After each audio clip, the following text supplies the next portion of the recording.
బట్టతలతో బాధపడుతున్నారా? ఆధునితనమైన పద్ధతిలో hair transplantation చేయబడును. Face clinic, Hyderabad. నమస్తే, నేను Keshav. Welcome to Suman TV. ఆంధ్రప్రదేశ్లో ఎన్నికల ప్రచార పర్వం జోరందుకున్నటువంటి పరిస్థితి. జనసేన పార్టీ అధినేత సొంత నియోజకవర్గంలో 3 రోజుల పర్యటనని పూర్తి చేశారు. అలానే ఆయనకి వ్యక్తిగత భద్రత పైన కూడా అనేక సందేహాలు ఉన్నాయనేటువంటి ప్రకటనలు కూడా ఈ పర్యటనలో జరిగినటువంటి పరిస్థితి. అలానే పిఠాపురంలో ఏ విధంగా జరిగింది పవన్ కళ్యాణ్ యాత్రలు, తదుపరి కార్యాచరణ ఏ విధంగా ఉండబోతుంది. ఇదే సమయంలో కొంతమంది వ్యక్తులు బ్లేడ్లతో తనపైన దాడులు చేసేటువంటి ప్రయత్నం చేస్తున్నారనేటువంటి ఆరోపణ కూడా చేశారు. ఎందుకు జనసేన పార్టీని, జనసేన అధినేతని టార్గెట్ చేసేటువంటి పరిస్థితి ఉందా? నిజంగానే ప్రచార సమయంలో అనేక వర్గాల ప్రజలతో మమేకం అయ్యేటువంటి కాలాన్ని తమకు అనుకూలంగా మార్చుకునేందుకు ప్రత్యర్థులు ప్రయత్నిస్తున్నారా? ఈ అంశాలపైన విశ్లేషణ చూద్దాం. మనతో పాటు ఉన్నారు జనసేన పార్టీ నాయకురాలు రజనీ గారు, పార్టీ అధికార ప్రతినిధి. రజనీ గారు నమస్కారం. నమస్తే అండి. ఏంటి రజనీ గారు, ఈ ఫీడ్బ్యాక్ ఏంటి? గ్రౌండ్ రిపోర్ట్, పిఠాపురంలో పర్యటన పూర్తయింది అంటే ఫస్ట్ టైము ఆయన తను అనుకున్నటువంటి 3 రోజుల కార్యాచరణని పూర్తి చేశారు. గ్రౌండ్లో మీకు వచ్చినటువంటి రియాక్షన్స్ ఏంటి? అలానే జనసేన అధినేతకి వచ్చినటువంటి ఆదరణ ఎలా ఉంది? సార్, ముఖ్యంగా పిఠాపురం వాస్తవ్యుల నుంచి భారీ స్పందన అయితే వచ్చిందండి. ఏదైతే వర్మగారి నియోజకవర్గం నుండి, గతంలో ప్రజారాజ్యం నుంచి పోటీ చేసిన వంగా గీత గారి ఆధ్వర్యంలో నుండి, what ever it may be, ప్రజలందరూ మనకి అక్కడ వాళ్ళు సుపరిచితులేనండి. ప్రజారాజ్యం పార్టీ నుంచి వాళ్ళందరూ పార్టీ అభిమానులు. కొణదెల కుటుంబానికి వాళ్ళు కాస్త విజ్ఞతగా, వినయంగా ఉండేవారే అని భావించాను.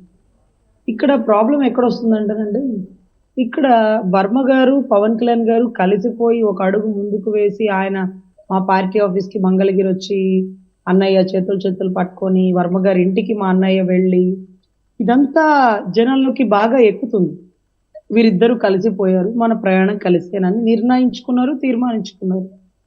బంగారుపల్లెంలో భారీ మెజారిటీ అప్పచెప్తాను బాబు గారు అంటూ వర్మ గారు చంద్రబాబు గారికి మాట కూడా ఇచ్చారు. అయితే మన కోవట్లు ఉంటారండి, వైసీపీ కోవట్లు, నిన్ను ఓడించడానికి వంగా గీత కాదు వర్మగారే అని. అంటే మొదటి నుంచి మీరు వినుంటారు, చంద్రబాబు గారు మిమ్మల్ని ఓడించేది అదేంటిది, పవన్ కళ్యాణ్ గారు మిమ్మల్ని ఓడించేది చంద్రబాబు గారే. ఆ మధ్యకాలంలో ఒక సినిమా కూడా తీశారండి, బహుశా నాకు సినిమా పేరు గుర్తులేదు కానీ ఒక డైలాగ్ మాత్రమైతే గుర్తుంది. అరే, పవన్ కళ్యాణ్ గారిని ఓడించడం ఎలా అంటుంటే చంద్రబాబు గారు చెప్తుండేలా, ఆయన్ని ఓడించడానికి గొయ్యి ఆయనే తవ్వుకుంటాడు. ఇలాంటి పనికి మాలిన చెత్త డైలాగులు సినిమాల్లో పెట్టుకుంటూ ఈరోజు మాకు తెలుస్తుందండి ఆయన వ్యూహం ఏంటనేది మాకు కొద్దో గొప్ప అర్థమవుతుంది. ఎందుకంటే ఇది రాజకీయం, ఎవడు కూర్చున్న చోటని సింహాసనం ఎక్కలేడు. అలా ఒకవేళ మన నాయకుల్లాగా, మన అధికార పార్టీ నాయకుల్లాగా షార్ట్ కట్టర్లో ఎదిగితే అదేదో పాలి గేమ్ ఒకటి ఉంటుందండి, పాము గరిసి మళ్ళీ వెనక్కి వచ్చి పడతారు. సో దీనికి పునాది స్ట్రాంగ్ గా ఉండాలి. ఒక్కసారి పిఠాపురంలో ఇప్పుడు ఆ పునాది పడింది అనుకోవచ్చు. ఎందుకంటే నియోజకవర్గం మారారు, లాస్ట్ టైం 2 నియోజకవర్గాలు, తర్వాత ఇప్పుడు ఆ 2 వదిలేసి కొత్త నియోజకవర్గానికి వస్తున్నారు. అక్కడ మళ్ళీ అసంతృప్తి. గత ఎన్నికల్లో జనసేన నుంచి పోటీ చేసిన నాయకురాలు వెళ్ళి వైసీపీలో చేరారు. తెలుగుదేశం పార్టీ నాయకులేమో రెబల్స్గా ఉన్నారు. సో ఈ అరమరికలు, ఈ వివాదాలు ఇవన్నీ కూడా సమస్యపోయి ఒక బలమైనటువంటి సంకేతాన్ని పిఠాపురం ఓటర్లకి జనసేన పార్టీ, అక్కడ అభ్యర్థి ప్రధానంగా పవన్ కళ్యాణ్ ఇవ్వగలిగారా? సార్, మీకు ఒక ఇన్ఫర్మేషన్ సమాచారం అనుకోండి, దాన్ని పూర్తిగా మీకు అందిస్తుంది. ఏంటంటే, ఓడిపోయిన వారిని వారు తీసేసుకున్నారు. గెలవబోయే అంటే మీరు ఒకవేళ వంగా గీత గెలుస్తుందేమో అనుకుంటాం మేమంటే, అప్పట్లో అన్నయ్య పోటీ చేయనప్పుడు వంగా గీత గెలిచి మీ దగ్గరకు వచ్చేస్తానన్నా, జనసేన పార్టీలో జాయిన్ అయిపోతానన్నా అని చెప్పిన మాటలు కొన్ని అంటూ కొంత మాకు వచ్చే విశ్వసనీయ సమాచారం. ఇప్పుడు అన్నయ్యే వచ్చి పోటీ చేస్తే, సపోజ్ అక్కడ తంగెళ్ళ ఉదయసీని గారు పోటీ చేస్తే, ఏంటి నిజమా వంగా గీత గెలిస్తే జనసేనలోకి వస్తానని చెప్పారా? గతంలో ఏమన్నా? గతంలో కాదండి, ఆవిడ ప్రజారాజ్యం నుంచి పోటీ చేశారు. తర్వాత 2017-16లో కూడా పవన్ కళ్యాణ్ గారి పార్టీ ఆఫీస్లో ఆయన కలవడం కోసం ఎదురు చూశారంట. మరి ఎందుకు కలవలేకపోయారో మాకు తెలీదు. ఇప్పుడు జరుగుతున్నది ఏంటంటే, వైసీపీ వాళ్ళందరూ అన్నయ్యతో కండవాలు కప్పించుకోవడానికి వచ్చారు. వైసీపీలో వాళ్ళంటే ఎవరు వాళ్ళు? వంగా గీత మనుషులు. వంగా గీత ఎవరు? మనం వేసిన సైబరాబాద్లో మొక్క. పాపం మొక్కకి కొద్దో గొప్ప మన మీద అభిమానం ఉండొచ్చు కదా మేడం గారికి. సో ఏదైతే పాపం వంగా గీతా విశ్వనాథ్ గారు, ఆవిడకి కూడా రావాలని ఉందండి, కానీ అక్కడ ఉండే వాళ్ళని బట్టి రాలేకపోతుంది. మీరు 2-3 చాట్ల మీటింగుల్లో చెప్పండి, వంగా గీత గారు సుస్వాగతం, మీరు మా పార్టీకి వస్తే మాకు చాలా బలంగా ఉంటుందని 2 మాటలు అనండి, వచ్చేసిద్ది. పెద్ద పెద్ద వాళ్ళే తెరలెత్తేసి ఈ పార్టీలో ఆ పార్టీలో దూరితే మన పార్టీ అమ్మాయి కాక పక్క అమ్మాయా? మేమందరం ప్రజారాజ్యం వల్లమే ఆమె చేరిందని వైసీపీలో చేరాం. ఇప్పుడు మేము బయటకు వచ్చాం, ఆమె కూడా బయటికి రాలేక తడవలేక ఆగుతుంది. 2-3 సార్లు మీరు అడిగితే ఆటోమేటిక్గా దూకేసింది. ఇప్పుడు తిక్కలోడా ఓడిపోయిన దాన్ని నువ్వు అక్కడ తీసుకెళ్తే గెలవబోయే ఆమెను తీసుకొచ్చి మా పక్కన నుంచో పెడితే ఇక పిఠాపురం ఆయన సొంత గడ్డగా మారబోతుంది. ఒక పక్కన దత్తాత్రేయుడు, ఒక పక్కన మా పవన్ కళ్యాణ్ గారు. ఈ రోజు పిఠాపురంలో ఫేమస్ 2 ఐటమ్స్ అన్నట్టుగా మీరు అందరూ వినుంటారు కదా. ప్రచారంలో భారీ స్పందన వచ్చింది, అన్ని పల్లెల నుంచి అన్ని ఏరియాల నుంచి. కానీ అంటే ఒకటి అధికార పార్టీ నుంచి కూడా చాలా మందిని ఇన్ఛార్జీలుగా, సమన్వయకర్తలుగా, పరిశీలకులుగా నియమించినటువంటి పరిస్థితి. మిగతా నియోజకవర్గాలు అన్నీ ఒక ఎత్తు, పిఠాపురం కాన్స్టిట్యున్సీ ఒక ఎత్తు అనేటువంటి సంకేతం. సో ఈ ప్రతి వ్యూహాలని తట్టుకుని జనసేన ముందుకు వెళ్తుందా? మమ్మల్ని తట్టుకొని వాళ్ళు ముందుకెళ్తారా అని అడగండి సార్. ఇక్కడ అసలు అధినాయకుడు వచ్చి కూర్చుంటే, ఏదైతే ఆయనే పీట వేసుకుని కూర్చుంటే, అంటే ఒక కొవ్వొత్తి కాంతిలో అది కాలిపోతున్న పురుగులా కనపడతారండి నాకైతే. ఇంకొకటి ఏంటంటే సార్, పవన్ కళ్యాణ్ గారిని ఓడిస్తాను అని అంత స్ట్రాంగ్గా చెప్తున్నారు. ఏంటి వాళ్ళ నమ్మకం? జనబలం అంతా మా పక్షానే ఉంది, మరి ఎలా అని నాకు డౌట్ వచ్చింది సార్.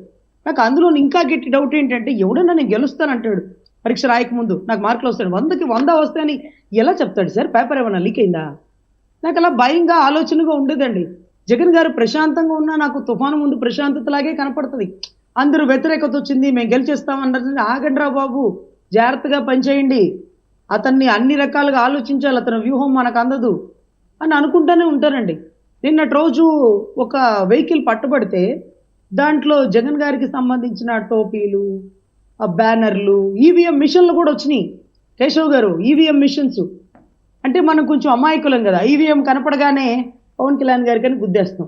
ఆ EVM dummy EVM, original EVM వాళ్ళ ఇంట్లో పెట్టుకొని చక్కగా ఫ్యాన్ గుద్దుకొని ఆ ఈవీఎం మిషన్స్ కౌంటింగ్ ఇస్తారు.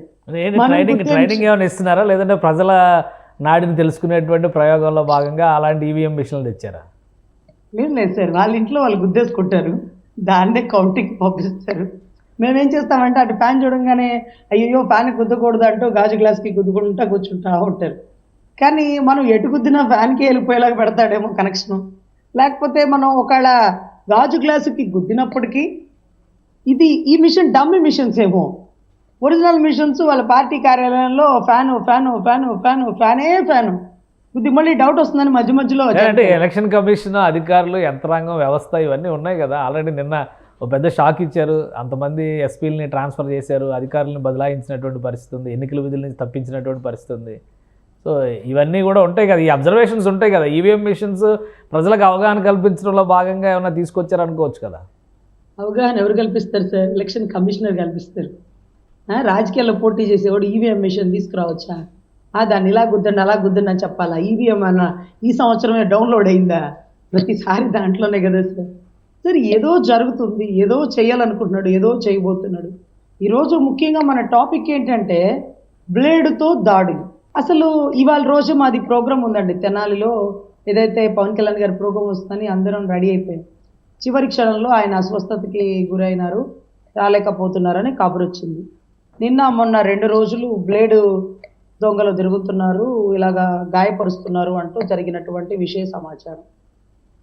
అంటే ఇక్కడ పెద్ద పెద్ద కత్తులు, ఆయుధాలు అంటే ఇంకోటి చెప్పచ్చు. బ్లేడ్ అనుకోండి, ఆ షేవింగ్ కోసం తీసుకెళ్తే అది పట్టుకుని నా నెమ్మడ పడ్డారండి, ఇదిగోండి షేవింగ్ కిట్ ఓ పక్కన ఉంది, బ్లేడ్లు ఓ పక్కన ఉన్నాయి అని ఒకవేళ దొరికినప్పటికీ కట్టుకథలు చెప్పడానికి సిద్ధంగా ఉన్నటువంటి కొంత వర్గం. ఈ బ్లేడ్ గోల ఏంటి అంటే, రాత్రులు పిఠాపురం హోటల్లో పక్క జిల్లాల వారా లేకపోతే పక్క రాష్ట్రాల వారా రూములు తీసుకుంటున్నారు. అసలు పిఠాపురం వస్తే రూమ్ తీసుకునేవాడు ఎవరు? మహా అయితే గుడికి వెళ్ళడానికి తీసుకుంటాడు. అక్కడ ఏమైనా కంపెనీలు ఉన్నాయా? లేవే. ఎవరైనా ఇళ్ళకి వచ్చిన వాళ్ళు ఉంటే అసలు అది పల్లెటూరు కాబట్టి ఇంకా ఎక్కువ స్వాగతిస్తారు. మరి అర్ధరాత్రి హోటల్లో రూములు తీసుకున్న పక్క రాష్ట్రం వాళ్ళు, పక్క జిల్లాల వాళ్ళు ఎవరై ఉంటారండి? పోనీ వారేమన్నా వంగా గీత గారి ప్రచారం చేయడానికి వచ్చి అకామిడేషన్ లేక రూమ్ తీసుకున్నారు అనుకోండి, పక్క రాష్ట్రాల వాళ్ళతో ఏం పనండి? ఆ జిల్లా వాళ్ళు వస్తారు, మన మిథున్ రెడ్డి గారు, పెద్దిరెడ్డి గారు పంపించిన పంచాయతీ వర్గం వస్తారు, మా ముద్రాడన్నా ఉప్మా పార్సిల్ కట్టుకుని ఆడి నుంచి అక్కడికి వస్తారు, అప్ అండ్ డౌన్ చేస్తారు దగ్గరలోనే కాబట్టి. వీళ్ళంతా కాకుండా పక్క రాష్ట్రం వాళ్ళు అర్ధరాత్రులు రిక్కీలు చేయడం ఏంటి, పట్టపగలు ఈ క్రౌడ్లో వచ్చేయడం ఏంటి, సెక్యూరిటీ వాళ్ళని గాయపరుస్తుంటే అంటే ఇలా చేతులు పట్టుకొని అన్నయ్య వెళ్ళే దారికి వెళ్ళనిస్తారు. ఈ చేతుల మీద గాయపరుస్తుంటే ఈ చెయ్యి ఇలా పక్కకు తీస్తారు. వెంటనే అసలు వాడు వచ్చి అవతల నాయకుడిని గాయపరుస్తాడు. అంటే ఇక్కడ బలమే పవన్ కళ్యాణ్ గారు. పవన్ కళ్యాణ్ గారికి ఏదైనా జరిగితే చంద్రబాబే చేయించాడు అని మళ్ళీ ఒక వర్గం. ఈ అంతా కోణంలో మా అభిమానులకు అసలు ఏం చేయాలి, మేము యువతలోడికి చేయాలా, అవతలోడికి చేయాలా, మా నాయకుడికి బాగలేదు, మా నాయకుడికి ఇబ్బంది జరిగింది అంటూ మేము తండోపతండాలుగా అసలు ఎవరు దొంగ అనేది తెలియదు. మీకు తెలిస్తే వంగవీటి రంగా గారు చనిపోయినప్పుడు కూడా టీడీపీ మీద వేస్తారు. అసలు టీడీపీ చేశారా, పిసిసి అధ్యక్ష పదవి కోసం రాజశేఖర రెడ్డి గారు చేశారా, కడపలో వార్ పర్మిషన్ లేకుండా బాంబులు ఎట్లా వచ్చినాయి, బాంబులతో జరిగిన దాడులు, కత్తులతో జరిగిన దాడులు, వీళ్ళకేమో నేరకోణం లేదు, వాళ్ళేమో నేరస్తుల్లోనే. సో ఈ ఆలోచించుకునే గ్యాప్లో రాష్ట్రం విధ్వంసం జరిగిపోతుంది. సో టార్గెట్ పవన్ కళ్యాణ్ గారు జనంలోకి వెళ్ళేటువంటి సమయంలో భద్రత ఏర్పాట్లు లేదా ఆయన వ్యక్తిగతంగా కొంతమంది సిబ్బందిని పెట్టుకున్నారు. భద్రత ఏర్పాట్ల విషయంలో ఒకవేళ థ్రెట్ ఉందనుకుంటే, ఎందుకంటే గతంలో కూడా రెక్కీ జరిగిందన్నారు, రాయలసీమ పర్యటన సమయంలో కాన్వాయ్లోకి ఒక వెహికల్ దూసుకొచ్చిందన్నారు, ఇంటి దగ్గర రెక్కీ చేశారన్నారు. సో ఈ బయట ఎక్కడో ఒక సుపారీ ఇచ్చారు, విదేశాల్లో దీనిపైన అగ్రిమెంట్ జరిగింది, ఇవన్నీ చాలా వ్యవహారాలు ఇప్పటివరకు ప్రచారంలోకి వచ్చినాయి. ఇప్పుడు మళ్ళీ పవన్ కళ్యాణ్ గారి వ్యక్తిగత భద్రతని ఒక బ్లేడ్ బ్యాచ్ లేదా బ్లేడ్ గ్యాంగ్ ఎవరో చొరబడి ఆయన గాయపరచాలనేటువంటి ప్రయత్నం చేస్తున్నారనేటువంటి ఇది ఒక రాజకీయ ఆరోపణగా ఎందుకు చూడకూడదు? లేదు సార్, మీరు గమనిస్తే స్థానిక ఎన్నికల్లో బయటకు వచ్చి చేసింది జనసేన. ఈసారి ఎలక్షన్లో నిలబడేది, గట్టిగా పోరాడేది జనసైనికులు. టీడీపీ వర్గం చాలా దృఢంగా, బలంగా ఎక్కడెక్కడ ఎన్ని ఓట్లు ఉన్నాయి, ఎన్ని ఓట్లు ఎలా వేయాలి, బూత్ లెవెల్ మేనేజ్మెంట్ అంతా చూసుకొని బయటకు వస్తుంది. వాళ్ళకి ఏ నష్టం జరగకుండా కాపు కాసేవాడే జనసైనికుడు. వీళ్ళిద్దరు న్యూట్రల్గా పనిచేసినప్పుడు సెంట్రల్ కొద్దో గొప్ప ఇచ్చే సపోర్టు, ఈ కలెక్టర్ని ఐపీఎస్ని మార్చడం వల్ల కొంత ప్రజాస్వామ్యం నడుస్తుంది. ఇంత గ్రౌండ్ వర్క్ జరుగుతున్నప్పుడు మీరు గమనిస్తే చంద్రబాబు గారు జగన్ నిన్ను ఓడిస్తానంటారు, పవన్ కళ్యాణ్ గారిని నిన్ను తొక్కేది నేనే జగన్ అంటూ సవాల్ విసురుతారు. ఆ ప్రౌడ్నెస్, ఆ యాంగ్రీనెస్ కేవలం ఆయన దగ్గర మాత్రమే ఉంది. ఇప్పుడు రంగా గారి చావుకు కారణం ఏంటండి? ఆ అగ్రెసివ్నెస్. ఆయన గట్టిగా నిలబడతాడు, నువ్వెంత అని అడుగుతాడు. నువ్వెంత రంగా గారు ఎంత హైట్ ఉంటారు? 6 అడుగులు ఉంటారా? భారీ పర్సనాలిటీ లేదు కదా. అతి కొద్ది మనిషి రాష్ట్రాన్ని శాసిస్తుంటాడు, ఎలక్షన్స్ని శాసిస్తుంటాడు, భారీ పార్టీలకి ఢీ కొడుతుంటాడు, అధికార పార్టీని నిజంగా ఒక రకంగా భయభ్రాంతులకు గురి చేస్తాడు. సో ఇటువంటి పరిస్థితుల్లో కేవలం యాజ్ టీజ్ పవన్ కళ్యాణ్ గారు కూడా మాకు అదే యాంగిల్లో కనపడుతుంది. ఈ టైంలో అసలు నా మనసు కనిపిస్తుందండి, పిఠాపురం ఎమ్మెల్యే కంటే కడప ఎంపీగా తీసుకొని ఆయన నేషనల్ ప్రోటోకాల్ అంటే ఎంపీకి ఉండే ప్రోటోకాల్ సెక్యూరిటీతో ఉంటే ఆయన ఎక్కువ శ్రేయస్కరంగా ఉంటాడు అని. ఇవాళ కాకపోతే జనాల్లో రేపైనా తిరగాలి. ఆయనకి ఏదైనా ఇబ్బంది జరిగితే ఇక మా పార్టీ ఉండదండి. అంటే సెక్యూరిటీ పరంగా ఇబ్బందులు ఉన్నప్పుడు సెంట్రల్ గవర్నమెంట్కి కానీ స్టేట్ గవర్నమెంట్ సపోర్ట్ చేయట్లేదు అనుకున్నాడు, పోలీస్ డిపార్ట్మెంట్కి కానీ రిక్వెస్ట్ పడి ఈ మధ్య లోకేష్ గారికి సంబంధించి కొన్ని జాగ్రత్తలు తీసుకోవాలని చెప్పని సెంట్రల్ ఆఫీసర్స్ ఇచ్చినటువంటి డైరెక్షన్స్తో ఆయనకి జెడ్ కేటగిరీ సెక్యూరిటీ కల్పించాలని డిసైడ్ చేశారు. సో పవన్ కళ్యాణ్ గారు ఆంధ్రప్రదేశ్ రాజకీయాల్లో ఒక కీ పర్సన్, ముఖ్యంగా కూటమి ఏర్పాటు కావడం వెనక కూడా ఆయన పాత్ర చాలా కీలకమైంది. అలాంటప్పుడు భద్రత ఎందుకు తీసుకోకూడదు? ఆ భద్రత తీసుకోకుండా కేవలం వ్యక్తిగత భద్రతా సిబ్బందిని పెట్టుకోవడం వల్లనే ఇలాంటి సమస్యలు పదే ఎదురవుతున్నాయేమో అని అనిపించడం లేదా? 100% భద్రత ఏర్పాటు జాప్యంలోనే ప్రాణాలు పోయే పరిస్థితి ఉంటుందండి. మాకు అడుగడుగునా మాకు ఎప్పుడు రంగా గారే గుర్తొస్తున్న మూమెంట్ అండి. ఆయనకు కూడా పిసిసి అధ్యక్ష పదవి ఒక వారం 10 రోజుల్లో వస్తుందని అక్కడ ఏదో ఢిల్లీలో ఉండే శివశంకర్ గారు ఎవరో అంటారు, ఆయన ఇచ్చే టైంలోనే ఒక 10 days గ్యాప్లోనే ఈ ఘటన జరిగిపోయింది. అక్కడ ఆంధ్ర రాష్ట్ర పోలీసులు సరైన ప్రొటెక్షన్ ఇవ్వలేదని అప్పుడున్న టైంలో హోమ్ మినిస్టర్ కొడాలి గారిని కూడా సస్పెండ్ చేసినట్టు, అరుణంలో ఎన్టీ రామారావు గారు ప్రభుత్వం సస్పెండ్ చేశారు. అంటే ఇక్కడ ఏమవుతుందంటే వ్యక్తిని నష్టపోకూడదు, మళ్ళీ రాబోడు, చాలా కేర్ఫుల్గా ఉండాలి. సార్ ఏదైనా పవన్ కళ్యాణ్ గారికి చిన్న ఇబ్బంది జరిగితే ఇక ఏ పార్టీలు ఉండవండి. అసలు ధైర్యం చేసి ఎవ్వరూ బయటికి రాలేని పరిస్థితి. ఆయనే ఈరోజు యుద్ధానికి ఆయుధం. ఆ ఆయుధాన్ని సంధించబోయేది చంద్రబాబు గారు. చంద్రబాబు గారి చేతిలో ఉండే ఆయుధం పవన్ కళ్యాణ్ గారు. ఆయుధాన్ని కాపాడుకొని యుద్ధం చెయ్యాలా? ఆయుధాన్ని జార విడుచుకుంటే యుద్ధం ఎలా చేస్తారు? సో ఆయుధానికి ప్రత్యేక ప్రొటెక్షన్ ఉండాలి, సరైన పదును ఉండాలి, అప్పుడు యుద్ధం గొప్పగా జరుగుతుంది. సో ఎన్నికల కమిషన్కి ఏమైనా ఫిర్యాదు చేస్తారా దీని మీద, ఈ బ్లేడ్ వ్యవహారాలు కానీ అక్కడ జరుగుతున్నటువంటి? ఇప్పుడు అసలు పవన్ కళ్యాణ్ గారు ఎందుకు సిక్కారు? ఏమైనా రీజన్ ఉందా? ఈ పర్యటనల ప్రభావం అనుకోవాలా, లేదా వేరే ఏమైనా రీజన్ ఉందా? కొంతమంది రకరకాలుగా అంటున్నారు, ఏవో అటాక్స్ జరిగినాయి, లేదంటే ఏదో ప్రయోగాలు జరుగుతున్నాయి, అందుకని ఆయన ఇబ్బంది పడుతున్నారు, ఆయనకి ఫీవర్ వచ్చింది అంటున్నారు. ఏంటి అసలు అనారోగ్య సమస్య ఏంటి? ఒక షెడ్యూల్ ఇచ్చారు 12వ తారీఖు వరకు, ఇప్పుడు సడన్గా తెనాలి పర్యటన రద్దయింది. ఏం జరుగుతుంది సార్? కేరళలో ఒక వ్యక్తి ఇంకొక వ్యక్తిని చంపడానికి ఒక ఆయుధాన్ని వాడాడు. ఏంటంటే గోరు. ఆ గోరులో భయంకరమైన పాయిజన్ ఎక్కించుకున్నాడు. అందరూ, అతను ఒక పెద్ద ఇండస్ట్రియలిస్ట్, అతను వస్తున్నాడని అందరూ స్వాగతం పడుతూ చేతులు పడతారు. అతన్ని చంపే ప్రయత్నం కోసం ఇతను గట్టిగా చేతులు పట్టుకొని ఆ గోరుతో ఇలా గీకాడు. దాంట్లోంచి పాయిజన్ లోపలికి చెప్పింది. అంత చిన్న పాయిజన్లోకి ఒక మనిషి ఎలా చనిపోతాడు అంటే చనిపోడు, అస్వస్థతకి గురవుతాడు. తద్వారా మొత్తం మెడికల్ మీద జరుగుతూ ఉంటుంది. చివరాఖరికి కొలాప్స్ అవుతారు. అది స్లో పాయిజనా, ఇంకొక పాయిజనా, కెమికల్ లోపలికి పంపిస్తారా, అది ఏ రకంగా పనిచేపిస్తారు, నోట్లోంచి మాటల ద్వారా పంపిస్తారా అంటే వాళ్ళకు స్ప్రెడ్డింగ్ అనమాట. ఇదంతా ఒక కెమికల్ చర్యలు కొన్ని జరుగుతుంటాయి. సో ఇటువంటి పరిస్థితుల్లో ఏవైనా జరగచ్చండి. అధినాయకుడిని కాపాడుకోవాల్సిన బాధ్యత 3 పార్టీలకి ఉందండి. 3 పార్టీల కార్యకర్తలకు ఉంది, అధినాయకులకు ఉంది. సో నాకు తెలిసి మోడీ గారు ఇది దృష్ట్యా పెట్టుకొని కొంచెం ప్రొడక్షన్ పెంచితే ఆయన, ఎందుకంటే అన్ని పల్లెల్లోకి తిరగాలి, అందరి ఇళ్ళకి వెళ్ళాలి, అందరికీ చేతులు పట్టుకోవాలి, అందరి భుజాల మీద చెయ్యేసి ఫోటోలు దిగాలి. ఇంత దగ్గరికి మా అధినాయకుడు చాలా రేర్ అండి. మీరు గమనిస్తే అంటే మాతోనే ఒక్కసారి ఫోటో దిగారండి, నాకు సర్టిఫికెట్ ఇస్తా. ఇంతవరకు జీవితంలో నేను ఆయన మళ్ళీ ఫోటో కానీ ఆయన ఇంత దగ్గర కానీ ఎప్పుడు చూడలేదు. రాష్ట్ర అధికార ప్రతినిధి అయిన మా దగ్గర ఉండేది పాపం బౌన్సర్సే. వాళ్ళకి కుటుంబాలు, బిడ్డలు, భార్యలు ఉన్నారు పాపం. అంటే ఒక భార్యలండి, భార్య ఉన్నారు. సో వాళ్ళ కుటుంబాలు వాళ్ళకు ఉన్నారు. సో ఇటువంటి పరిస్థితుల్లో వాళ్ళ ప్రాణత్యాగం ఎంతవరకు చేయగలుగుతారు? వాళ్ళ ప్రాణానికి కూడా రక్షణ ఉండాలి కదా.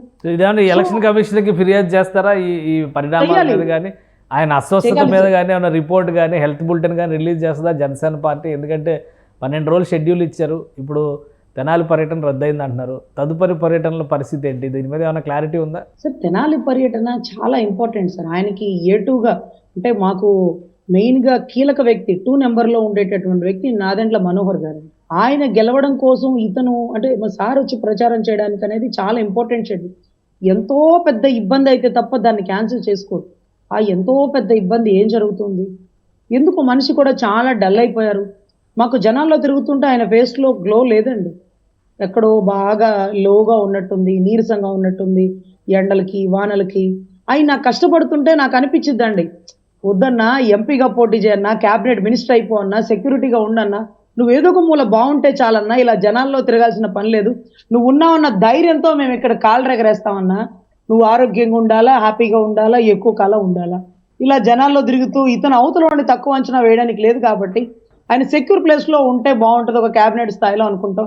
కానీ ఆయన నేను జనాలతోనే ఉండాలని కోరుకుంటాడు. కాబట్టి ఇక మనం ఏం చేయలేం sir. Anyway election commissioner protection ఇవ్వాలి, ఆయన్ని కాపాడుకోవాల్సిన బాధ్యత అన్ని పార్టీల వరకు ఉంది. ఆయనకి ఏ ఇబ్బంది జరగకూడదని మనస్ఫూర్తిగా కోరుకుంటూ జై Janasena. Right, thank you Rajani గారు, మీ అభిప్రాయాలు తెలియజేసినందుకు. ఇది పవన్ కళ్యాణ్ పర్యటన పిఠాపురంలో అర్ధంతరంగా, అంటే మొదట అనుకున్నటువంటి షెడ్యూల్ ప్రకారం అయితే పూర్తయింది, కానీ ఆయన తదుపరి యాత్రలన్నీ కూడా ఆగిపోతున్నటువంటి పరిస్థితి కనిపిస్తుంది. ఆరోగ్య సమస్యలు చుట్టుముట్టడం, అలానే తన చుట్టూ ప్రచారంలో భాగంగా జరుగుతున్నటువంటి వ్యవహారాలు కూడా పవన్ కళ్యాణ్ని ఇబ్బంది పెట్టాయనేటువంటిది జనసేన పార్టీలో అంతర్గతంగా వస్తున్నటువంటి డిస్కషన్. నిజంగానే ఇందులో సీరియస్ ఎలిగేషన్స్ ఉన్నాయనేటువంటి మాట జనసేన పార్టీ నాయకులు చెప్తున్నారు. ఎలక్షన్ కమిషన్ కూడా దీని మీద స్పందించాలనేటువంటి విజ్ఞప్తి చేస్తున్నారు. సో నెక్స్ట్ టూర్ షెడ్యూల్ ఏ విధంగా ఉండబోతుంది అనేది పవన్ కళ్యాణ్ ఆయన కోలుకున్న తర్వాతే క్లారిటీ ఇచ్చేటువంటి అవకాశాలు కనిపిస్తున్నాయి. ఇది special discussion. Keep watching. Suman టీవీలో మీ పర్సనల్ అండ్ బిజినెస్ ప్రమోషన్స్ కోసం కింది నెంబర్కి కాంటాక్ట్ చేయండి.